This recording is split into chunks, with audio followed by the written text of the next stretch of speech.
Mari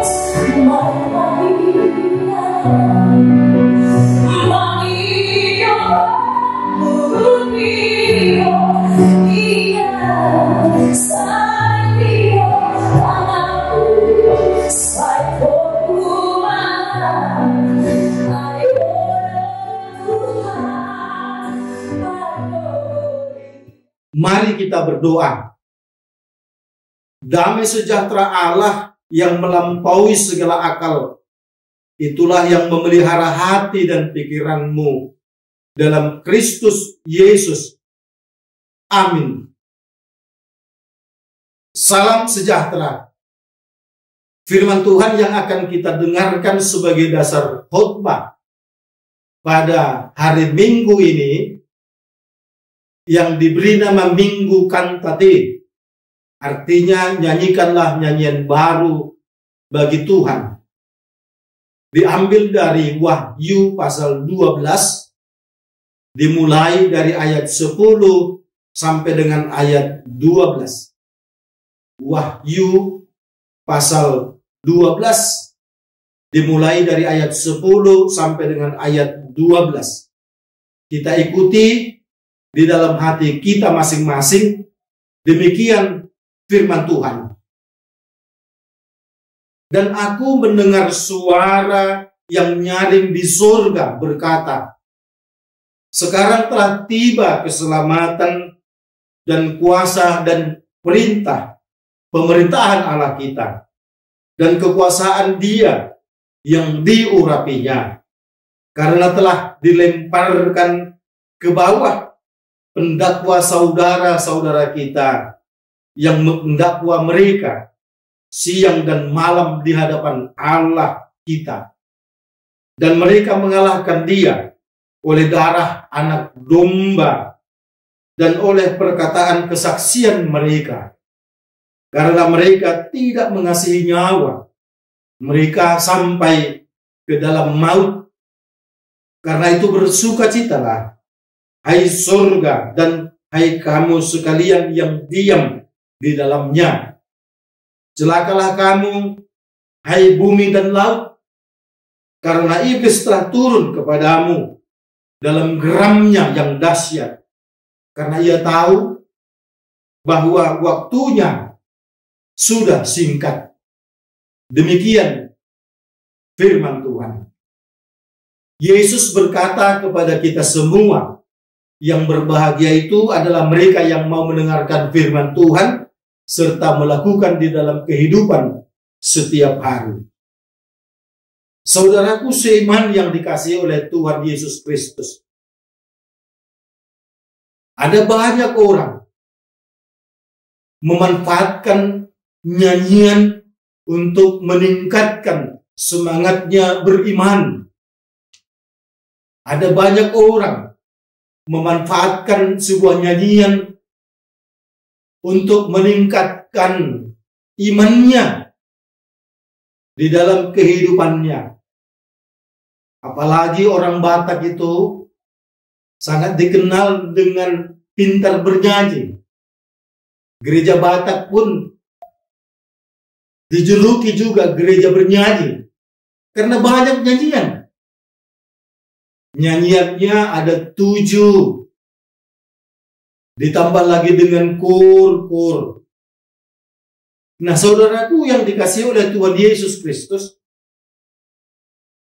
orang Kristen juga dikenal dengan bernyanyi. Imannya itu juga sering ditunjukkan dengan semangatnya bernyanyi.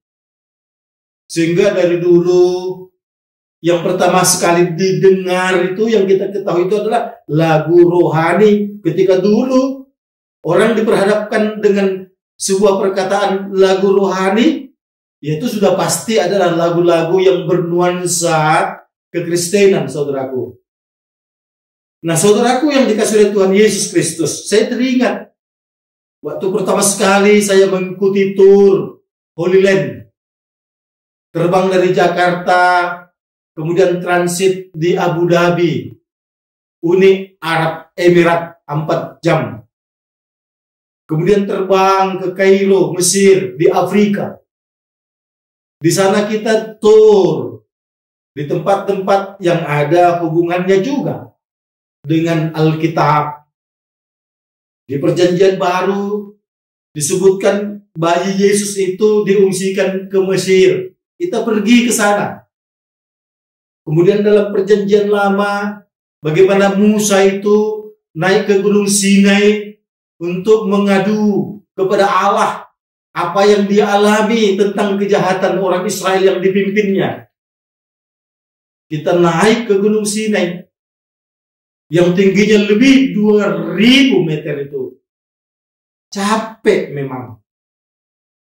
Apa yang menyemangati sehingga kami tetap semangat naik ke Gunung Sinai?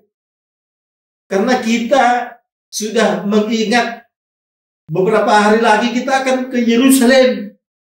Beberapa hari lagi kita akan melihat tempat Yesus itu lahir. Beberapa hari lagi kita akan melihat tempat di mana Yesus itu berkarya, melakukan banyak mujizat. Tidak berapa lama lagi kami akan sampai ke tempat Yesus itu dimuliakan dan ia memenangkan perseteruannya kepada kuasa dunia ini. Setelah kami meninggalkan Mesir, kemudian masuk ke Israel, rasa sukacita itu sudah mulai nampak. Rasa bangga itu sudah mulai terasa. Karena benar ternyata apa yang dikatakan oleh Alkitab, sejarahnya ada, saudaraku. Ketika kita mulai memasuki kota Yerusalem, kita pun mulai bernyanyi untuk menyatakan semangat bertuhan. Oh Yerusalem, kota mulia, hatiku rindu ke sana. Oh Yerusalem, kota mulia, hatiku rindu ke sana. Tak lama lagi, saudaraku, Tuhanku datanglah. Perasaan kita memasuki kota Yerusalem itu merasakan bahwa Tuhan itu datang menghampiri kami. Kita sangat merasakan kemenangan Tuhan Yesus itu mengalahkan kuasa maut. Kita bernyanyi dengan penuh semangat, saudaraku. Demikianlah apa yang dialami oleh Yohanes ketika dia sedang terbuang ke sebuah pulau yang bernama Pulau Patmos. Ternyata Tuhan Yesus itu menghampiri dia lewat penglihatan kepada Yohanes yang sedang terbuang itu. Yohanes itu sungguh menderita, tetapi dia tidak takut dengan penderitaannya.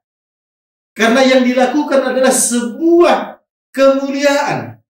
Yang dilakukan adalah sebuah pekerjaan untuk menyatakan kebenaran Tuhan Yesus. Dalam sebuah penglihatan itu, jelas tadi dikatakan bahwa aku mendengar suara yang nyaring di surga berkata. Tentu suara nyaring itu kita bisa bayangkan suara nyaring seperti nyanyian yang menggelegar. Dengan berkata sekarang telah tiba keselamatan. Telah tiba kuasa. Telah tiba pemerintahan Allah kita. Kekuasaan Dia yang diurapinya. Nah, saudaraku yang dikasihi oleh Tuhan Yesus Kristus, lewat suara yang nyaring dari surga itu dikatakan kepada Yohanes pada saat itu bahwa ia sudah mengalahkan semua pendakwa lewat darah anak domba, lewat kesaksian mereka, lewat kasih mereka yang sangat nyata, lewat para pemberita Injil, tentu termasuk adalah Yohanes yang tidak takut kehilangan nyawa, bahkan sampai ke dalam maut sekalipun. Nah, saudaraku, ayat 12 kemudian menyatakan, karena itu bersukacitalah, hai surga, berbahagialah. Kalau topik minggu kita hari ini menyatakan, nyanyikanlah keselamatan dari Tuhan. Dan perikop kita hari ini lewat wahyu yang datang kepada Yohanes itu menyatakan, bersukacitalah, bahwa sesungguhnya kemenangan Tuhan Yesus itu sungguh nyata lewat darah anak domba yang sudah tercurah di kayu salib. Yesus itu sudah memenangkan perseteruannya dengan kuasa iblis, dengan kuasa dunia. Kalau sekarang kita diperhadapkan dengan dunia yang penuh dengan kebencian ini, kalau sekarang kita diperhadapkan dengan dunia yang penuh dengan tantangan ini, kalau sekarang seakan kita sedang berperang kepada iblis, kita diingatkan, kita berperang bukan mau mencari kemenangan, karena kemenangan itu sudah milik kita. Kemenangan itu sudah diberikan Yesus kepada kita.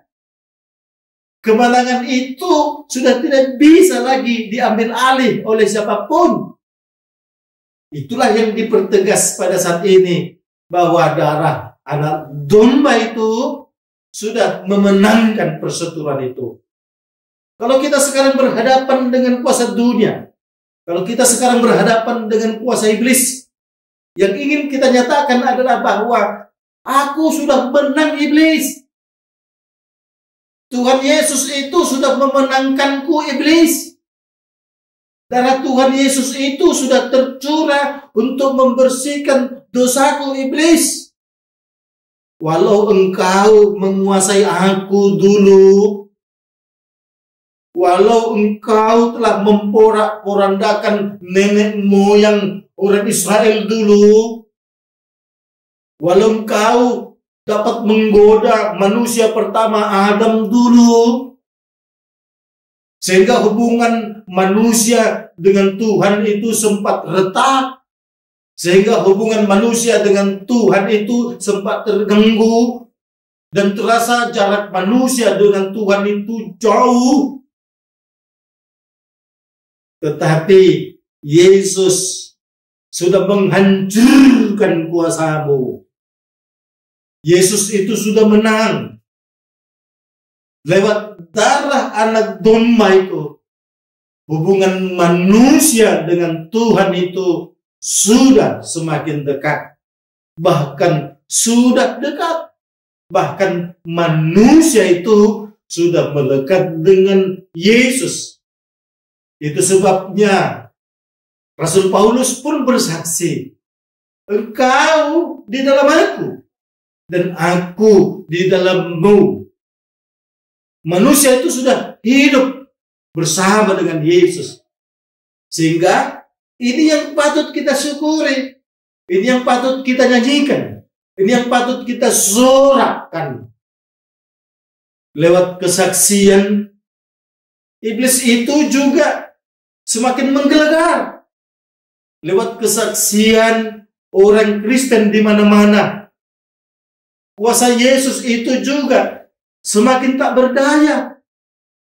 Oleh karenanya, kita orang Kristen ini, kita pengikut Yesus ini, kalau kita sudah merasakan bahwa Yesus itu lewat darahnya sudah membersihkan dosa kita, bahkan sudah mengambil alih dosa kita, dan memberikan kemenangan bagi kita, ayo, kita harus memberikan kesaksian tentang Yesus itu.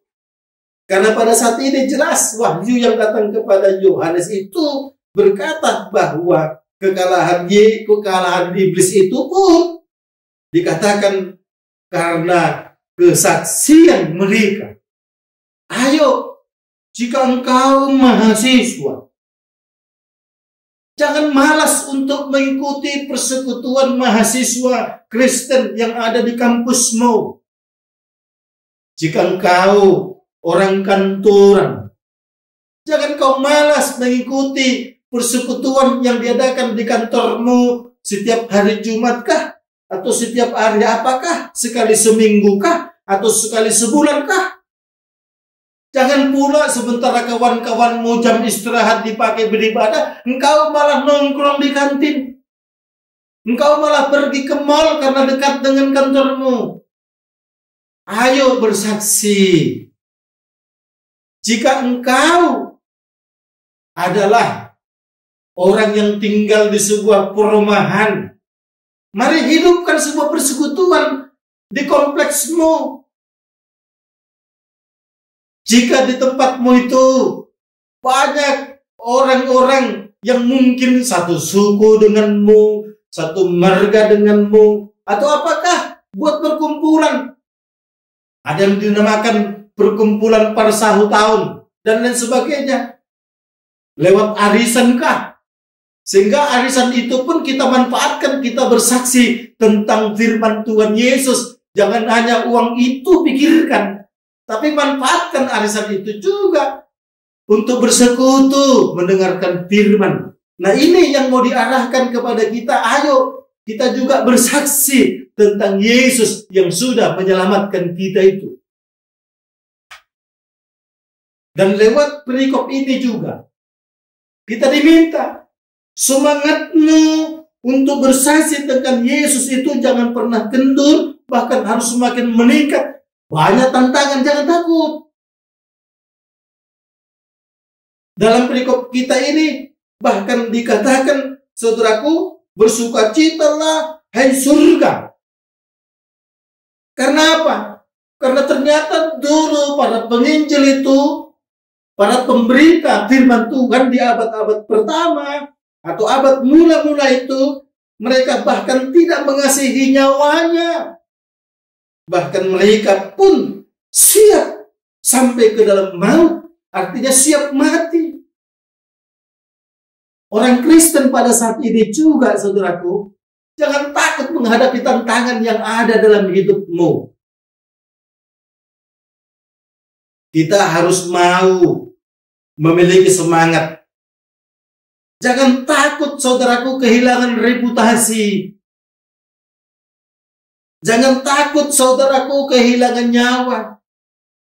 Jangan takut, saudaraku, kehilangan harta. Karena harta yang sesungguhnya itu ada di surga. Harta yang di dunia ini tuh akan kita tinggalkan. Jangan takut kehilangan jabatan. Jangan karena jabatan kemudian kau mengurangi kesaksianmu tentang Yesus. Saudaraku, seiman yang dikasih oleh Tuhan Yesus Kristus. Mari saudaraku, ketika topik ini mengatakan kepada kita, topik minggu hari ini, nyanyikanlah keselamatan dari Tuhan itu. Ayo, kita nyanyikan dengan semangat yang luar biasa. Boleh tidak harus bernyanyi dengan lirik lagu, tetapi paling tidak ada semangat yang ingin kita lantunkan dalam hatikah atau lewat suarakah.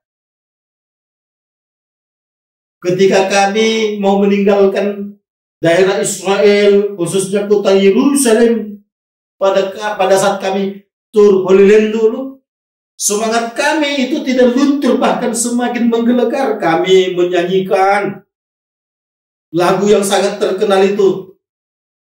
Tak usah ku takut, Allah menjagaku. Tak usah ku bimbang, Yesus peliharaku.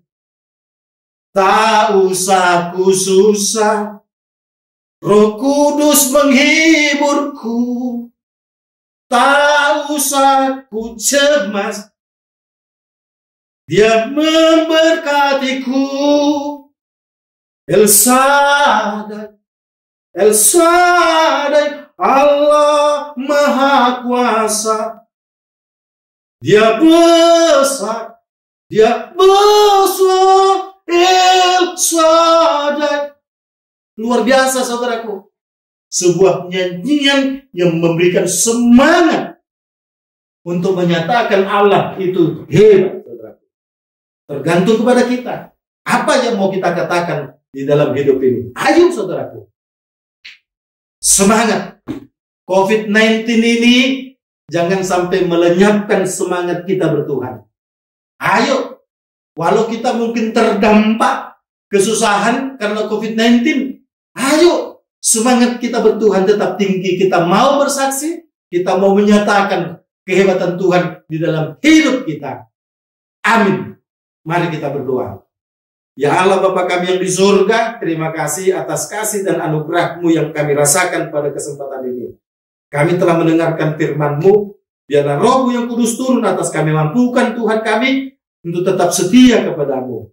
Lewat firman-Mu yang sudah kami dengarkan, biarlah semangat kami untuk mengikut-Mu. Kami mau suarakan itu lewat nyanyian-nyanyian kami. Betapa darah anak-Mu Yesus itu telah tercurah untuk menyucikan kami, membersihkan kami dari segala dosa, dan memberikan keselamatan, kemenangan yang kekal kepada kami. Tolong kami Tuhan untuk terus mau bersaksi di dalam kehidupan kami. Bahkan kami tidak takut kehilangan nyawa kami. Karena keselamatan itu lebih berharga dari semuanya. Yesus itu adalah segala-galanya dalam kehidupan kami. Dengarlah doa kami dalam nama Yesus Kristus Tuhan kami. Amin.